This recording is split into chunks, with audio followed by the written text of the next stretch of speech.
In 2015, a What's good, YouTube? It's your boy Tato. Know you, and we back with another reaction. This time we watching Mr. Ball in this hospital has a disturbing secret. Let's check it out. startling discovery was made inside of this off-limits area inside of a prominent South African hospital. Now, at the time, no one really understood what this discovery meant, and so eventually people just kind of forgot about it and moved on. Until 2 years later, when another eerily similar discovery was made inside of another prominent South African hospital in one of their off-limits areas. I can't believe this story has not gotten more press because one, it's recent, and two, the implications of these discoveries are mind-boggling.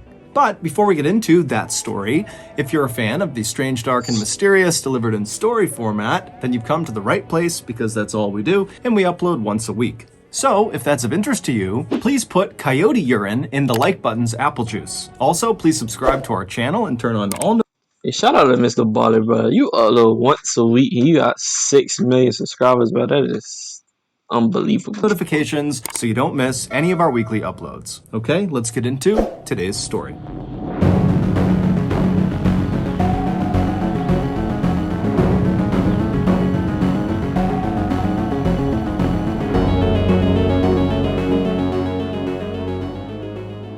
On October 4th, 2017, a 61-year-old father of 6 named Tatike Katsai arrived at a hospital in Stellenbosch, which is one of the richest towns in South Africa. Tatike, who lived in the area with his family, had been dealing with some stomach issues over the last several months, and so this day he was finally going in to have abdominal surgery to hopefully alleviate those issues. So, after entering the building, Tatike was checked in, and then before long he was transferred to the operating room where surgeons got to work on him. After the surgery was over, Tatike was transferred to a recovery room in the hospital where he was scheduled to stay for at least a couple of days so the doctors and nurses could watch over him.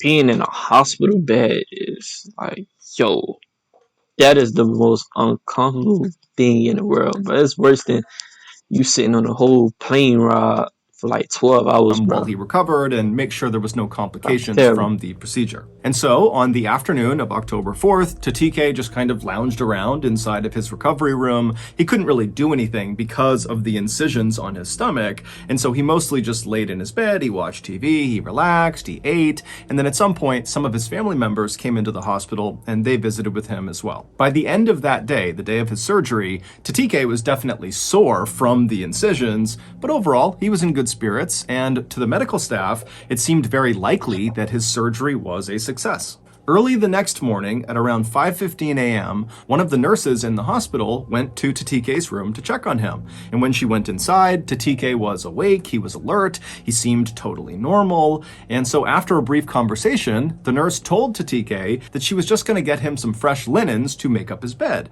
And so Tatike nodded a thank you to her, and then the nurse, she turned away from Tatike, who's in his bed. She stepped out of the one door in the room into the hallway. She grabbed fresh linens off of a cart, and then she turned back around and went back into Tatike's room, except now Tatike was not in his bed. So the nurse immediately thought, okay, well then Tatike must have gone into his bathroom because the door was shut, he must be in the bathroom. And so, just kind of reflexively, the nurse walked over to Tatike's now empty bed and replaced the linens, and then when she was done, she just looked at the bathroom door inside of his room, expecting Tatike to come outside any minute. But after a couple of minutes passed and Tatike had still not come out of the bathroom, the nurse decided to go over and just knock. And so she walked over, she knocked on the bathroom door and just kind of called out, hey, is everything okay in there? But there was no answer. And so I don't fight for myself. I think the TK dead. I think he is spirit, or he's got his spirit. Or that boy got up out that jam real quick. So the nurse eventually just tried the handle, and when she saw it was open, she called out that she was coming inside. She opened up the bathroom door, and it was empty. And so the nurse, she whipped her head around and looked back out at the room where Tatike should have been, and she saw, he's not on the bed, he's not under the bed, he's not anywhere in this room. Where could he have possibly gone? And she's thinking to herself, the only door out of this room is into the hallway, the same door that she had used to go out and get the linens. And if somehow Tatike had ran out of that door in the few seconds that her back was turned from Tatike, she certainly would have heard him or seen him. Because again, again, she was right outside the door and only outside of his room for a couple of seconds. Not to mention the fact, Tatike has major incisions on his stomach and could barely stand, let alone walk or run. And so totally baffled, this nurse ultimately left the room and went and told her superiors.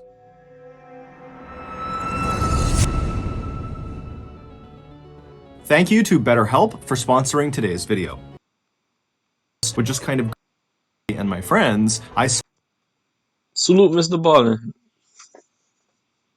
the way I was. Therapy is not for everyone. No, help is therapy comfortable. Therapists at any time for free. Get 10% off your first month at BetterHelp below.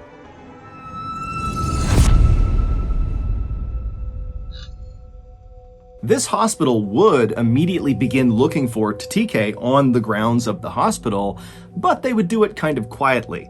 They wouldn't call Tatike's family to tell them that, hey, we can't find him, nor would they call police. And some have speculated that either one, the hospital did not think this was an emergency and they would quickly find Tatike and that everything would be fine, or two, the hospital was just so embarrassed at the idea that they lost a patient, they didn't want anyone to know, and so that's why they didn't tell anyone. Regardless, the hospital would search for Tatike all day on the 5th, the day he went missing, and they wouldn't find him. And then the next day, the 6th, the hospital again would spend the entire day quietly searching everywhere in the hospital, but they wouldn't find him again. And so finally on the next day, the 7th, so 48 hours after Tatike had just kind of vanished inside of his family, and they would say to them, hey, is Tatike home with you guys? And the family was like, no.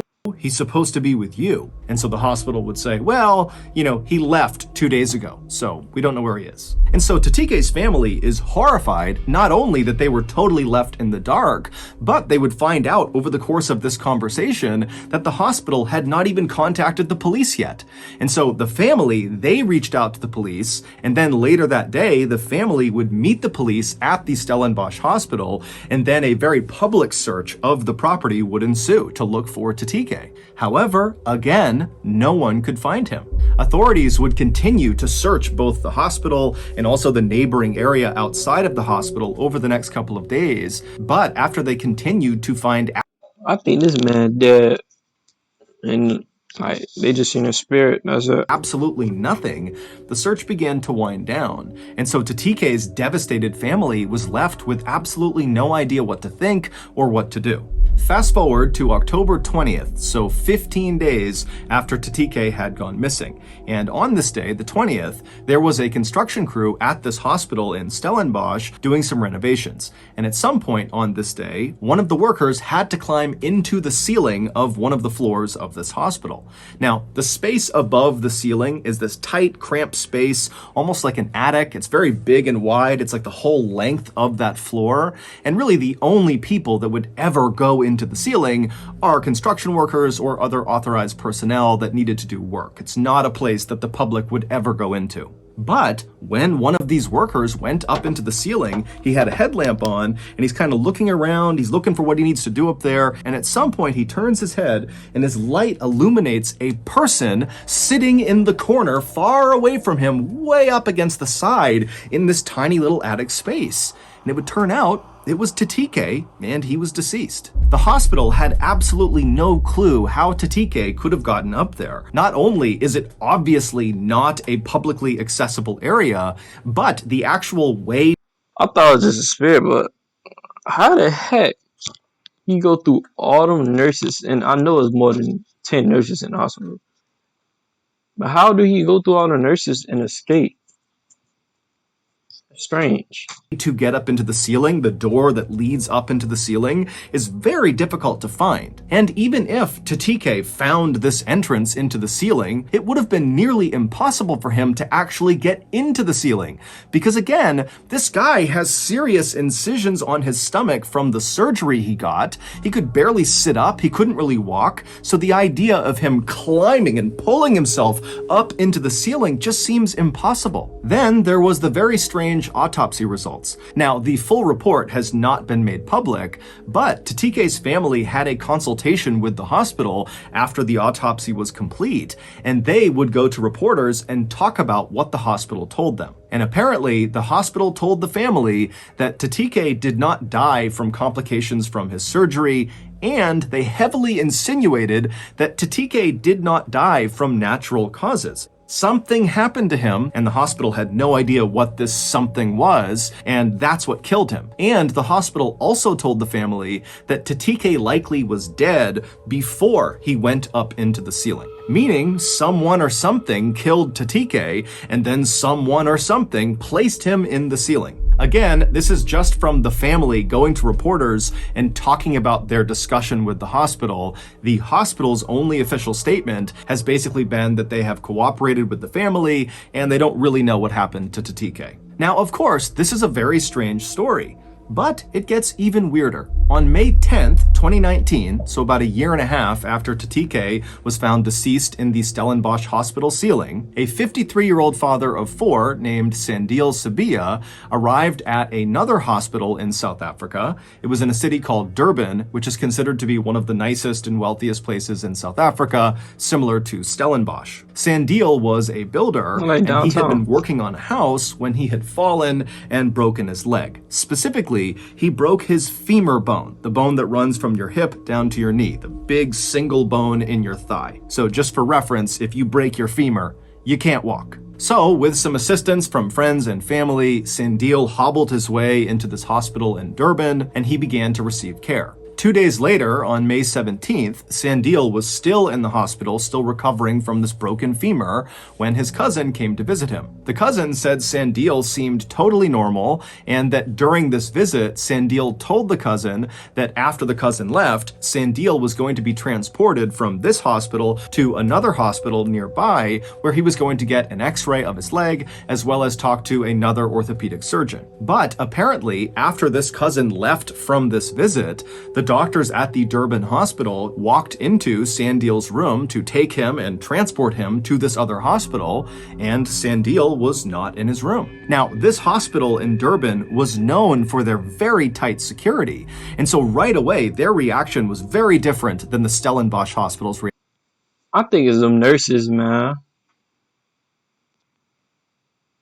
I don't know. It's kind of weird that, people in a hospital bed, they just up and leave, and then they end up dead. Reaction. This hospital immediately contacted authorities and said, "We are missing a patient," and they began a very public search of their hospital for Sandile. But they couldn't find him. On May 18th, so 6 days after Sandile disappeared, the hospital in Durban began to smell this horrible stench coming from one wing of their hospital. And so hospital workers would track the stench to a janitor's closet, and when they opened it up, they saw this black liquid dripping out of the ceiling, and the liquid was coming from Sandile's decomposing body that was located in the ceiling. Sandile's autopsy would be carried out very quickly. However, the results of that autopsy have never been made public, and Sandile's family has not commented on the results of this autopsy. As of today, all we know is that within a 2-year period, 2 seemingly ordinary South African men, who both could either not walk at all or who could barely walk because of their physical injuries, somehow snuck out of their hospital rooms totally undetected by staff, and then wound up dead in the hospital ceiling. Some say the men really did somehow sneak out of their own accord and decided to go into the ceiling, and that's what happened. Others say both men were murdered and then placed into the ceiling, and still others think these 2 cases are the best examples of something called spontaneous teleportation, which is the hypothetical phenomenon where a human suddenly disappears and then almost instantaneously reappears in another location. But for now, there is no official explanation, so those are all just theories. And so it's up to you to decide what you believe.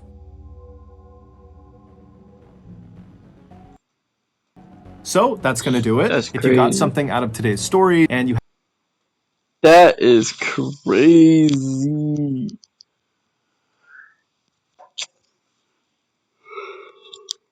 Excuse me. You know what? Excuse me. Man, I think the nurses did that because they couldn't move, they couldn't walk.